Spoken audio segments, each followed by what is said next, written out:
Good morning. Hindi na ako makapag-vlog kayo kasi nagmamadali kami magpunta ng airport. Ngayon, papunta na kami ng Beijing, China. Sakay ng Korean Air. Medyo budget airplane ng Korean Air. Pero merong saksakan. At saka in-flight entertainment. Okay, so maghiwalay kami ni Ayu pero parehas kaming window. So 2.5 hours ang flight. Tutulog muna ako and mamaya nasa Beijing na kami. Okay. Okay, so nag-arrive na kami dito sa Beijing. Have you seen the lakes, the pools? It's getting frozen, right? From above. Oh guys, sumakses na sa immigration and papunta na kami sa kuhaan ng baggage.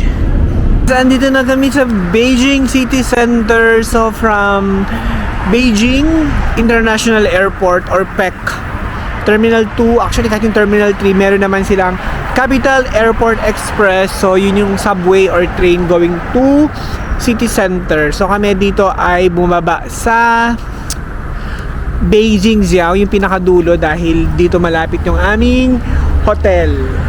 Very classic China yung design ng mga bahay dito. Okay, Ayu, where? And it's very cold. Buti na lang malapit lang yung accommodation namin sa metro station. Though, ang challenge lang dito, yung ibang parang entrance, exit ng station, walang escalator or elevator. Here, Ayu. Diba? Linis. Ganda. At may McDonald's. Kapon pa ako nagkikrib sa McDonald's. Okay, so dito yung hotel namin. Parang nasa alley. Hindi, maliit lang na street. Pero ano naman siya, malinis, aspaltado, ganyan. Tapos may mga puno-puno. Punong walang dahon. Yan. Tapos ito naglilinis. Ano to? Ang galing ng ano nila, tagalinis ng basura. 'Di ba? Parang nasa laruan lang. Mga traditional design yung mga bahay dito. Yung hotel namin is merong terracotta statue sa harap. Iting malapit na kami. Ayan, nakikita ko na ang mga terracotta. So dito kami mag-stay dito sa Happy Dragon Alley Hotel. Malapit sa Zhongzhanglu Subway Station Line 5. Ayan. Okay, so andito na kami, naka-check-in na kami, and yung room niya, it's okay. So nabook namin to for 15,000 pesos. Good for 2 for 5 nights. O diba? Not bad. So parang 3,000 pesos. Kasi last minute na kami rin nag-change ng room kasi yung una naming nabook malayo pala dito sa parang city center. So tsaka parang walang ganap doon. So dito maraming convenience store, malapit sa McDonald's, tsaka ibang restaurant. Okay. So gagawin muna namin ay magbubuk kami ng tour for Great Wall of China. And here's the toilet and bath. Diba? Decent naman siya. Right? Maayos, tsaka maganda. Malaki. Hi guys! So, nakapagpahinga na kami ng friend ko. Oh my God. May nagbubusi na sa likod kasi may nakaharang. So, ngayon pupunta kami ng night market. So, it's just, we will need to turn right and then turn left. So, night market, it opens until midnight daw, sabi nung receptionist namin. So, since ang huling kain namin is yung pagkain sa Korean Air sa airplane, eto na yung dinner namin. Tapos pala guys, yung Tiananmen Square is binubuk pala siya. Pero libre lang naman. It's so cold. It's -7 degrees. Okay, going back, Tiananmen Square, binubuk siya through WeChat. Libre lang naman yung booking, pero kailangan nyo lang magpa-reserve. Tapos pipili kayo kung anong time slot at saka kung saan kayo mag-e-enter. Parang entrance. Okay, come on. Tatawid na kami. Oh, here's Beijing at night. Nice, diba? Puro electric cars.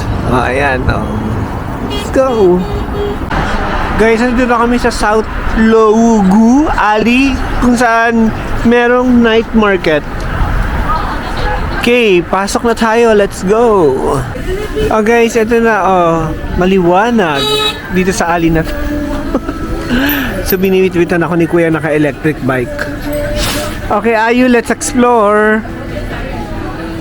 Guys, candy na hinipan, na shinape. Ang galing. Tapos, saan pa ba? Tindahan ng candies dito. Tapos ito, sweets. Parang unbeaten, ganon. Wow. Parang chapche. This one. Fries. I think I like this. Eat Jeju. 35. Tapos may tanghulo rin. Yeah. I think meat like in Macau. Naka-vacuum. Tapos ito naman mga jade. Ayan jade jewelries. Yan. Parang mahaba pa siya hanggang dun pa sa dulo. White rabbit. Ooh, strawberry. Is that strawberry? No, it's Ayu, there's a food court here. You wanna check? Okay, baka dito na kami kumain sa food court. Ready or Alipay. Wow, takoyaki. This one barbecue kebab. Parang sarap. Ano to, mantu? Or parang malaking tikoy. Purple sweet potato. Wow. 38. The old Beiji donkey went to hell. Char. 38. Yeah. And I think it's expensive here because it's night market. Yeah. But if we will eat in a traditional restaurant, I think this is another parang food court. Peking duck. I think same. They sell the same. Right. Wow, Peking duck.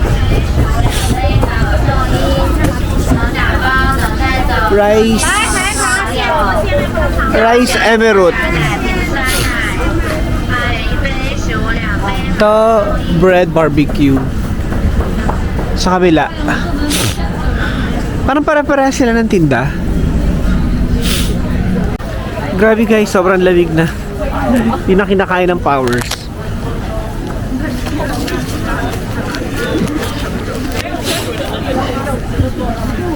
Here's another, let's get in. Another food court.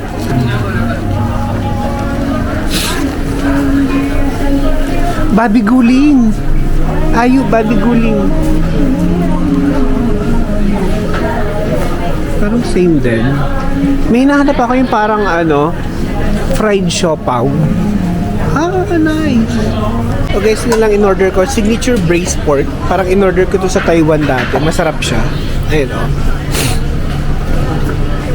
Tapos may mga ganyan. Mini fried siopaw. Mini fried dumpling. Yeah, mini fried dumpling. Yeah, may gulay din. So, we had this last year in Shanghai. Big one. Very good. Very nice. This what you ordered? Okay. Okay, so ito na yung in-order ko. Signature braised pork. Oh, di ba? Parang ang dami niyang laman na kung ano-ano. Tapos kumuha lang ako ng condiments pero parang maanghang pa. Okay, let's dig in.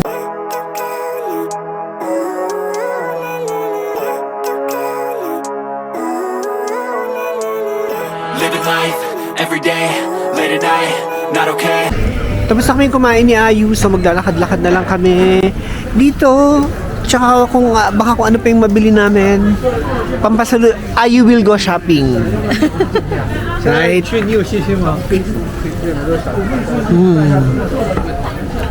Yung nasa nung kinain ko, parang hindi siya na-expect ko na braised pork. Parang may mga nilagay na plum, mga ganon. So parang nag-iba yung lasa niya. At saka meron siya nilagay na dahon. At saka ewan ko, tuwalya yata yun. Yun. What's this?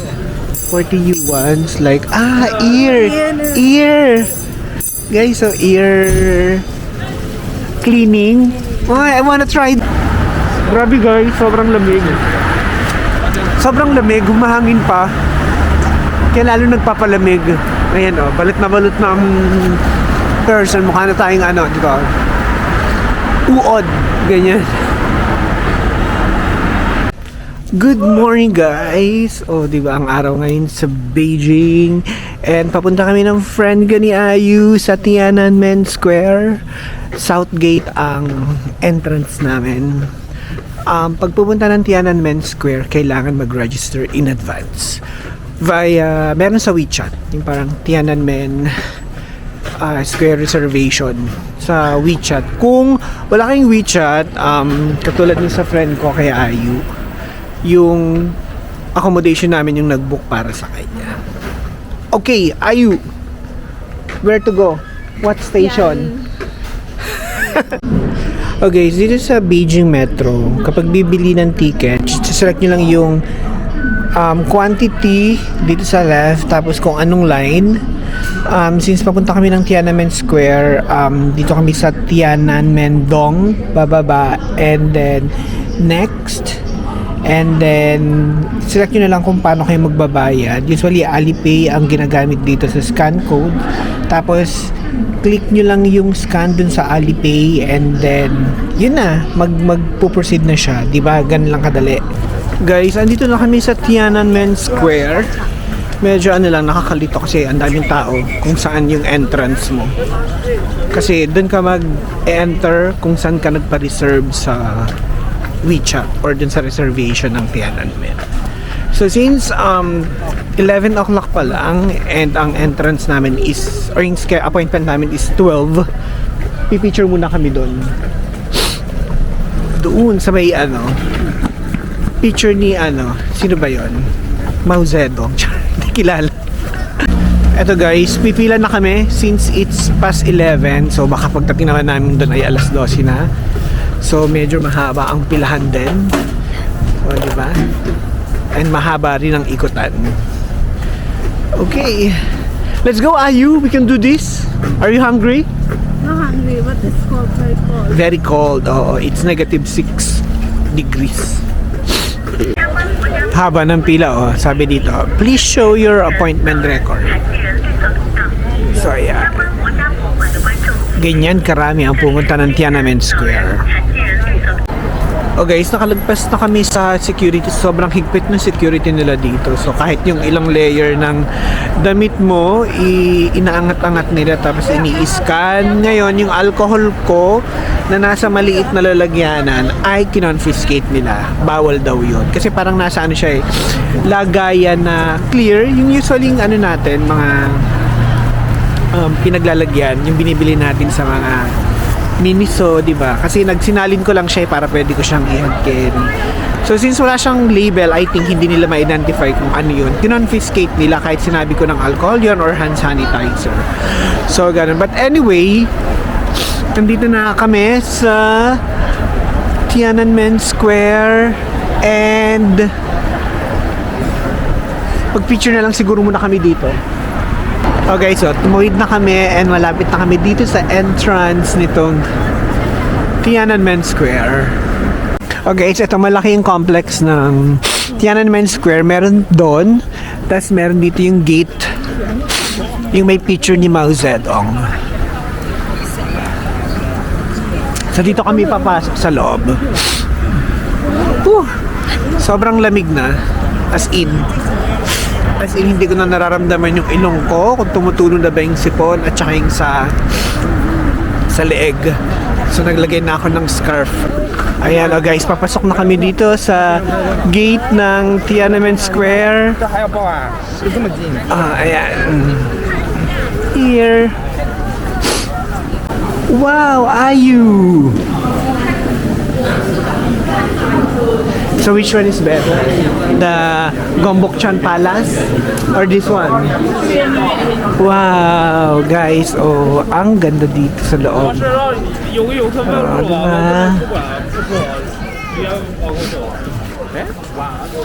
Tiananmen Square, really square. Ito another palace siguro to. Ayan. Tapos this one, entrance for what? Oh guys, ito another palace na may another gate. So ang ginawa nila dito, one way. So walang exit or walang sasalubong. Ang exit doon pa. So may mga exit naman sa mga parang 100 meters, ganyan. Pero one way nga lang siya. Diba? Habang ako ay nag-hatching na kanina and my friend Ayu is sick. It's called winter pa more. Okay, so may x-ray na dun kanina sa entrance, may x-ray na naman uli dito. Ganun kahigpit security nila. Guys, hindi kami pinapasok kanina dito kasi kailangan pala ng ticket. So bibili ng ticket, it's 40 yuan doon basta sa may building sa kanan. Okay, so we will try again. Yeah, oh guys, dito pwede kayo rent ng audio guide. It's 40 RMB. So merong English and Filipino and there's Bahasa Indonesia. Okay, automatic sensing na operation required. Export return. Okay, andito na kami sa loob ng Forbidden City na may entrance na 40 yuan. Ayan, tapos dito may mga nagpipicture na mga nakasuot ng hanfu. Tinatanong ko si Aya kung gusto niya kaso she's not feeling well daw. Yeah. Ito na, dito na kami sa harap ng Forbidden City. Ang daming mga naka-hanfu at saka yung Happy Ghost. Ayan, Tapos pasok kami dito sa loob. Yan. I want you to wear like that. I think you're so very beautiful. Grabe guys, ang laki nito. Pumasok kami dito sa loob. Ayan, galing kami dito and then pumasok kami dito. Ang laki. Up close dito sa temple, dito sa may Forbidden City. Napakalamig. Parehas kami ng friend ko. Parang sumasama yung pakiramdam. So after this, babalik kami ng accommodation. Doon na lang kami kakain sa malapit sa amin tapos magpapahinga. Ang laki talaga nito. Andito pa kami sa isang complex. Tapos ito yung palace. Asa kaya si President Xi? Char!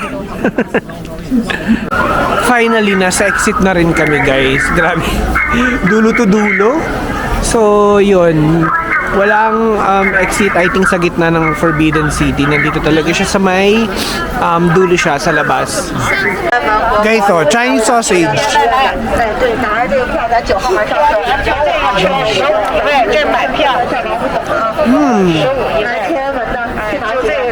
Lalang chorizo.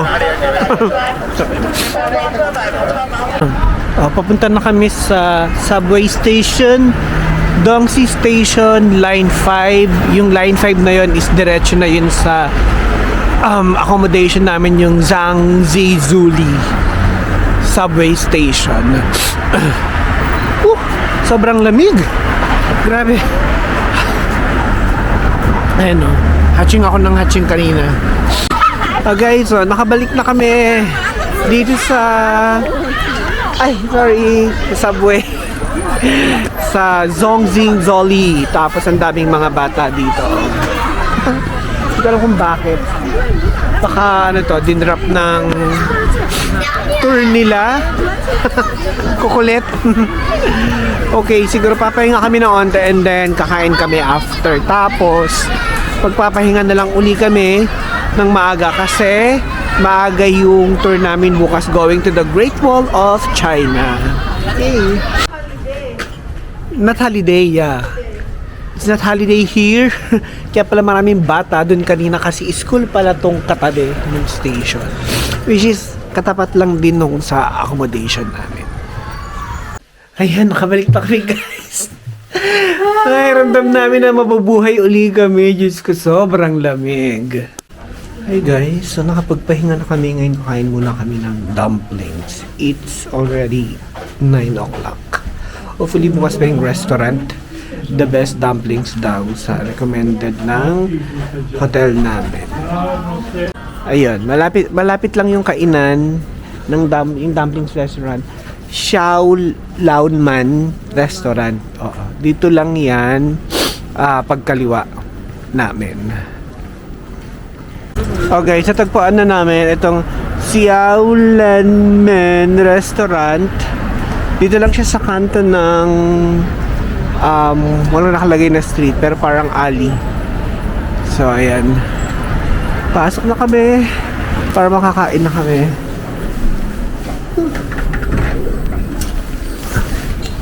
Excuse me. Thank you. Ayan, ito na yung friend ko.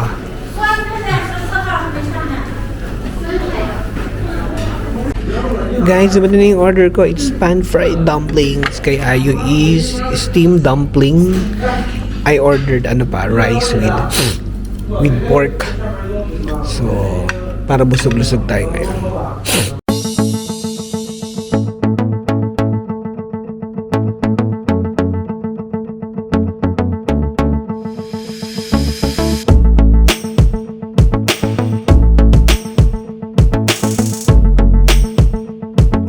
Guys, dumating pa yung isang order ko. Nakalimutan ko kung ano yung tawag.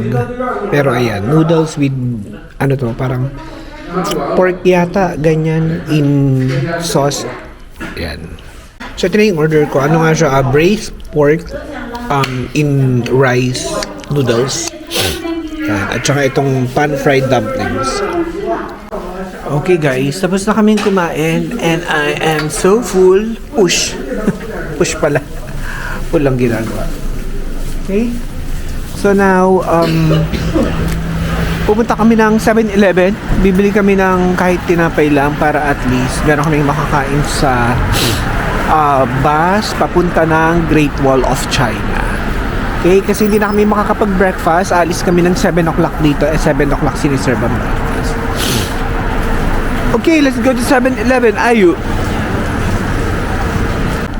Oh guys, bumili ako ng mamon at saka ng mini red bean curd bread at saka water. Babaunin ko tomorrow papunta ng Great Wall of China.